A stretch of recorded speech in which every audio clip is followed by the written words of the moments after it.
जय हिंद दोस्तों। दोस्तों आप सभी का फिर से एक नए वीडियो पर स्वागत है। चलिए दोस्तों, आज हम आप लोगों को बताएंगे हिंदी का वायरल पेपर। और दोस्तों बता दें कि अगर आप भी क्लास 10th में हैं और 20 फरवरी को आप सभी का हिंदी का पेपर है, तो आज जो आपके सामने क्वेश्चन और जो पेपर दिख रहा है, ये वही क्वेश्चन पेपर है जो 20 फरवरी को आप सभी को फर्स्ट और सेकेंड सिटिंग में देखने को मिलेगा। जो दोस्तों अभी तक जो भी स्टूडेंट अभी तक हिंदी में कुछ भी नहीं पढ़े, एक भी ऑब्जेक्टिव क्वेश्चन, सब्जेक्टिव क्वेश्चन जो भी कुछ भी नहीं याद किए हैं, तो बिल्कुल नहीं घबराइए। और जो डर रहे हैं, अब आप लोग को डरना नहीं है, क्योंकि इस बार हिंदी में 95 करके आना है। क्वेश्चन आ गया है, पेपर आ गया है। एक एक क्वेश्चन को दोस्तों करके जाइएगा। इस बार 20 फरवरी को एक भी क्वेश्चन छोड़ के नहीं आना है, ठीक है। जैसा कि आप लोग जानते हैं, आपके सामने माध्यमिक स्कूल परीक्षा 2023 हिंदी का पेपर है। मातृभाषा हिंदी रहता है, ठीक है। इसमें आपको टोटल समय 3 घंटा 15 मिनट का दिया जाता है। साथ ही साथ इसमें टोटल पूर्णांक 100 नंबर का रहता है, ठीक है। इसमें से 100 नंबर का रहता है, जिसमें से आपको 50 ऑब्जेक्टिव रहता है और 50 सब्जेक्टिव टाइप क्वेश्चन रहता है, ठीक है। तो बिल्कुल भी नहीं घबराइए। आज एक एक क्वेश्चन को समझाएंगे और आप एक एक क्वेश्चन को पढ़ के जाइएगा। जो स्टूडेंट कमजोर से कमजोर भी है, वो भी इस बार 20 फरवरी को हिंदी के पेपर में झंडा लहरा के आएगा। तो उम्मीद करते हैं आप लोग एक एक क्वेश्चन को जरूर पढ़िएगा। और जो स्टूडेंट चैनल पर पहली बार आए हैं, चैनल को सब्सक्राइब कर लीजिएगा, लाइक करना नहीं भूलिएगा। तो चलिए दोस्तों, आगे बढ़ते हैं क्वेश्चन की ओर और एक एक क्वेश्चन को समझिएगा।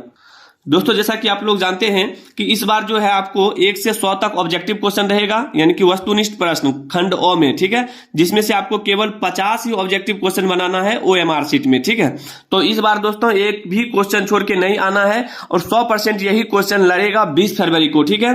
तो चलिए दोस्तों क्वेश्चन को देखते हैं और ईमानदारी से अगर 10 से 15 मिनट पूरे क्वेश्चन को समझ लेते हैं, सुन लेते हैं, तो भी आपको याद हो जाएगा। बिल्कुल भी नहीं घबराइए। चलिए एक एक क्वेश्चन को समझने का प्रयास करते हैं। अभी चूंकि समय है आप लोगों के पास, 2 दिन समय है और आप लोग 2 दिन में पूरे हिंदी का पेपर जो है पूरे कंप्लीट करके जाइएगा, ठीक है। चलिए, तो आपके सामने जो पहला क्वेश्चन है दिया गया है कि विलनव और आविन्यो के बीच में कौन सी नदी है। तो आप सभी जानते हैं कि विलनव और आविन्यो नदी के बीच में जो है हमारा रोन नदी है। ऑप्शन नंबर 1 करके जाइएगा याद, ठीक है दोस्तों। इससे बाहर एक भी क्वेश्चन नहीं आएगा। जो स्टूडेंट डर रहे हैं, घबरा रहे हैं, तो बिल्कुल भी नहीं घबराइए, निश्चिंत रहिए। पेपर बहुत ही अच्छा जाएगा। यही क्वेश्चन रहेगा, यही पेपर रहेगा, ठीक है। चलिए, तो अगला क्वेश्चन है क्वेश्चन नंबर 2। और किसी भी क्वेश्चन का आंसर पता हो तो कमेंट बॉक्स में जरूर कमेंट कीजिएगा, ताकि हम पढ़ें तो हमको लगना चाहिए कि हाँ, आप लोग इस बार हिंदी में 20 फरवरी को 95 करना चाहते हैं। बोला है कि विनोद कुमार शुक्ल का जन्म कब हुआ था। तो आप सभी जानते हैं विनोद कुमार शुक्ल का जन्म 1 जनवरी 1937 ईस्वी को हुआ था। ऑप्शन नंबर बी याद रखिएगा, ठीक है। चलिए अगला क्वेश्चन देखिएगा। क्वेश्चन नंबर हो जाएगा आपके सामने क्वेश्चन नंबर 3। इसमें बोला गया है मछली छीनने की कोशिश कौन कर रहा था। तो आप सभी जानते हैं मछली छीनने की कोशिश संतु कर रहा था। दोस्तों हिंदी एक ऐसा सब्जेक्ट है कि अगर आप लोग थोड़ा भी पढ़े होंगे तो एक एक क्वेश्चन आप लोगों को समझ में आता होगा और बहुत ही शानदार क्वेश्चन रहेगा। इसी तरह से आप लोगों को बिल्कुल नहीं घबराना है, ठीक है। तो तीसरा का जो हो जाएगा ऑप्शन नंबर डी याद रखिएगा। आगे बढ़ेंगे। क्वेश्चन नंबर 4 है आपके सामने कि ड्योढ़ी पर आलाप शीर्षक काव्य संग्रह किसकी रचना है। तो आप सभी को याद रखना है, ये जो है रचना यतीन्द्र मिश्र का है। यतीन्द्र मिश्र, ऑप्शन नंबर डी याद रखिएगा, ठीक है। चलिए दोस्तों आगे बढ़ेंगे। जो स्टूडेंट पहली बार आए हैं चैनल पर, चैनल को सब्सक्राइब कर लीजिएगा। आगे जो एग्जाम होने वाला है संस्कृत का, धमाकेदार क्लास। इस बार संस्कृत में आप लोगों को डरना नहीं है, फोड़ के रख देना है पेपर को, ठीक है। सभी क्वेश्चन आप लोगों को देंगे, आप लोग केवल बना कर आइएगा। 5 नंबर में है कि अरब देश में फूंक कर बजाए जाने वाले वाद्य यंत्र जिसमें नारी रीढ़ होती है को क्या कहते हैं। तो आप सभी जानते हैं इसको क्या कहते हैं, राग कहते हैं। तो ऑप्शन नंबर सी आपका बिल्कुल राइट आंसर होगा, याद रखिएगा, ठीक है। चलिए अगला क्वेश्चन देखिएगा। क्वेश्चन नंबर 6 है आपके सामने। बोला गया है कि गांधी जी की स्मृति में पूरा राष्ट्र किस तारीख को उनकी जयंती मनाता है। मतलब कहने का मतलब है कि गांधी जयंती जो है कब मनाया जाता है। तो आप सभी जानते होंगे गांधी जयंती 2 अक्टूबर को मनाया जाता है। तो ऑप्शन नंबर बी आपका बिल्कुल राइट आंसर होगा, याद रखिएगा। अगला क्वेश्चन है कि मेरा ख्याल है कि अगर व्यक्ति का चरित्र निर्माण करने में हम सफल हो जाएंगे तो समाज अपना काम आप संभल जल लेगा, ठीक है। यह किसका विचार है। तो आप सभी को याद रखना है, ये विचार जो है महात्मा गांधी जी का है। तो ऑप्शन नंबर सी याद रखिएगा, ठीक है दोस्तों। चलिए आगे बढ़ेंगे। क्वेश्चन नंबर 8 है आपके सामने। बोला काशी में मरण भी माना गया है। तो काशी में मरण किसको माना गया है। तो आप सभी को याद रखना है, ये माना गया है मंगल को। किसको माना गया है, मंगल को। ऑप्शन नंबर डी याद रखिएगा, ठीक है। चलिए दोस्तों, इस बार दोस्तों 20 फरवरी को झंडा लहरा के आना है। कमजोर से कमजोर स्टूडेंट भी पेपर को धो के आएगा। पेपर वही है, क्वेश्चन वही है, केवल पढ़ के जाइए, तबाही मचा के आइएगा। बोला है 9 नंबर में यतीन्द्र मिश्र ने गीतकार गुलजार की कविताओं का संपादन किस नाम से किया? तो आप सभी को याद रखना है, ये किया था यदा कदा। क्या था? यदा कदा। ऑप्शन नंबर बी याद रखिएगा। ठीक है दोस्तों, चलिए इससे बाहर एक भी क्वेश्चन नहीं आएगा। आप लोग अगर पढ़ के जाते हैं तो एक भी क्वेश्चन छोड़ के नहीं आइएगा। ठीक है, चलिए दोस्तों 20 फरवरी भूलना नहीं है। बोला है मछली शीर्षक कहानी में मछली और गौसत कौन खाता था? तो आप सभी जानते हैं इसका बिल्कुल राइट आंसर हो जाएगा ऑप्शन नंबर बी। ठीक है, ऑप्शन नंबर बी याद रखिएगा, पिताजी। क्लियर है। देखिए अगला क्वेश्चन है कि मैं आप ही चला आता था किस सर्वनाम का उदाहरण है? तो आप सभी को याद रखना है ये किस सर्वनाम का उदाहरण है? तो निजवाचक का उदाहरण है, तो ऑप्शन नंबर डी याद रखिएगा। क्लियर है, चलिए आगे बढ़ेंगे। क्वेश्चन नंबर 12 है कि 30 दिन किस विशेषण का उदाहरण है? तो देखिए 30 दिन हो, 10 दिन हो या 5 दिन हो, क्योंकि 30 दिन क्या है हमारा? एक संख्या है। क्या है? संख्या है, इसलिए हम कहेंगे ये क्या है? संख्यावाचक है। काफी आसान क्वेश्चन है। 30 दिन किस विशेषण का उदाहरण है? तो संख्यावाचक का। ठीक है, चलिए 10 दिन हो, 5 दिन हो, ये सभी हमारा संख्यावाचक होता है। क्लियर है। चलिए अगला क्वेश्चन देखिएगा कि परिजन शब्द में उपसर्ग है। काफी इंपोर्टेंट क्वेश्चन करवाएंगे दोस्तों इस बार। व्याकरण का मोस्ट इंपोर्टेंट क्वेश्चन करने के लिए तैयार हो जाइएगा, क्योंकि इसके बाद आपको व्याकरण का ही मोस्ट इंपोर्टेंट क्वेश्चन, अगर जितना हम बताएंगे व्याकरण में उतना पढ़ के जाते हैं तो उससे बाहर एक भी क्वेश्चन नहीं आएगा। ठीक है, तो जो स्टूडेंट्स पहली बार आए हैं चैनल पर, चैनल सब्सक्राइब कर लीजिएगा, वीडियो आप लोगों के पास पहुंचता रहेगा।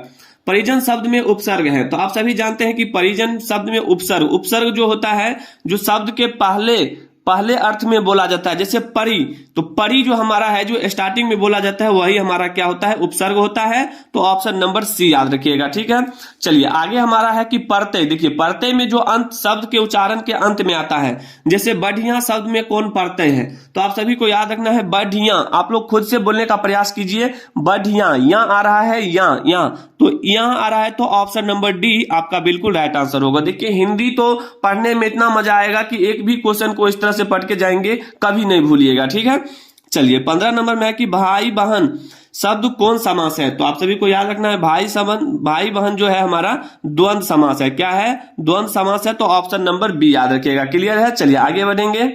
क्वेश्चन नंबर 16 बोला गया है कि कलंक शब्द का विशेषण है। तो कलंक शब्द का जो विशेषण होता है वो हमारा होता है कलंकित, तो ऑप्शन नंबर ए आप सभी को याद रखना है। ठीक है, चलिए अगला क्वेश्चन देखिएगा। बोला है कि उसने अपने मित्र की साइकिल खरीदी, किस वाक्य का उदाहरण है दोस्तों? तो आप सभी को याद रखना है कि इसमें जो वाक्य लगेगा वो मिश्र वाक्य का उदाहरण है। क्या है? मिश्र वाक्य का उदाहरण है, ऑप्शन नंबर बी याद रखिएगा। क्लियर है, चलिए अगला क्वेश्चन देखिएगा। क्वेश्चन नंबर हो जाएगा 18 आपके सामने। बोला गया इसमें निम्न में कौन शुद्ध वाक्य है? इसमें से जो शुद्ध वाक्य होगा उसी को आपको चुनना है। तो देखिए बोला है तुम्हारा यह कहना मेरे लिए बड़ी बात होगी। ठीक है, तो तुम्हारा यह कहना मेरे लिए बड़ी बात होगा, तो ये तो होगा नहीं। ठीक है, क्योंकि इसमें ऐसा शब्द ही नहीं निकल रहा है, क्योंकि आप लोग बोलिएगा तो खुद ही पता चल जाएगा कि ये हिंदी जो है शुद्ध नहीं लिखा गया है। तुम्हारा कहना यह मेरे लिए बड़ी बात होगी, ये हो नहीं सकता है। उसके बाद है तुम्हारा कहना मेरे लिए यह बड़ी बात होगी, तो ये भी नहीं होगा। ठीक है, यानी कि ऑप्शन नंबर ये जो है तुम्हारा यह कहना जो आप बोल रहे हैं, यह कहना मेरे लिए बड़ी बात होगी, तो ऑप्शन नंबर ए आप सभी को याद रखना है, यही आपका बिल्कुल राइट आंसर होगा। क्लियर है, चलिए आगे बढ़ेंगे। क्वेश्चन नंबर 19 में बोला गया है कि अयोध्या के राजा दशरथ के 4 पुत्र थे, किस पदबंध का उदाहरण है? तो आप सभी को याद रखना है ये संज्ञा पदबंध का उदाहरण है। ठीक है, ऑप्शन नंबर बी आपका बिल्कुल राइट आंसर होगा। अगला क्वेश्चन है कपरा शब्द का पर्यायवाची क्या होगा? तो पर्यायवाची का मतलब आप लोग समझते हैं। ठीक है, तो कपरा शब्द का जो पर्यायवाची हो जाएगा वो क्या हो जाएगा? पट हो जाएगा। नहीं, पट का मतलब भी कपड़ा ही होता है। पर्यायवाची शब्द का मतलब हुआ एक शब्द का अनेक शब्द। ठीक है, तो जैसे कि कपड़ा, जैसे गांव घर में एक आदमी का बहुत सारा नाम होता है, वही उसको हम पर्यायवाची बोलते हैं। तो कपड़ा का पर्यायवाची पट होता है, पट का अर्थ भी कपड़ा ही होता है, तो ऑप्शन नंबर सी याद रखिएगा। क्लियर है, चलिए अगला क्वेश्चन देखिएगा आपके सामने है क्वेश्चन नंबर 21। सच्चिदानंद हीरानंद वात्स्यायन अज्ञे के पिता का क्या नाम था? उम्मीद करेंगे आप लोग जरूर कमेंट बॉक्स में डालिएगा। तो इसका जो बिल्कुल राइट आंसर हो जाएगा वो हो जाएगा डॉक्टर हीरानंद शास्त्री। ठीक है, doctor Hiranand Shastri, option number B याद रखिएगा।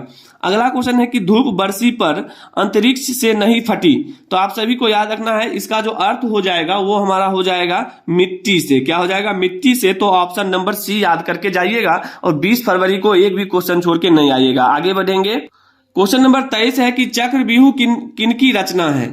चक्रव्यूह किनकी रचना है? तो आप सभी को याद रखना है चक्रव्यूह जो है ये कुंवर नारायण की रचना है। कुंवर नारायण की रचना है, ऑप्शन नंबर डी याद रखिएगा। ठीक है, अगला है कि कवित्री अनामिका के पिता का क्या नाम था दोस्तों, तो आप सभी को याद रखना है ये जो कवित्री अनामिका के पिता थे वे थे श्यामानंदन किशोर। कौन थे? श्यामानंदन किशोर। तो 24 का हो जाएगा ऑप्शन नंबर सी। क्लियर है? आइए अगला क्वेश्चन देखिएगा, क्वेश्चन नंबर हो जाएगा 25।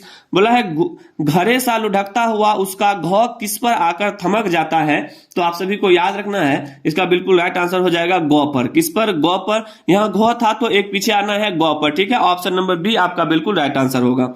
अगला क्वेश्चन है कि लौट कर आऊंगा फिर शीर्षक कविता किनकी रचना है, तो आप सभी को याद रखना है लौट कर आऊंगा, जब जीवन रहेगा तो लौट कर फिर आऊंगा, तो जीवनानंद दास। ठीक है दोस्तों, ऑप्शन नंबर ए याद करके जाइएगा। क्लियर है? चलिए आगे बढ़ेंगे।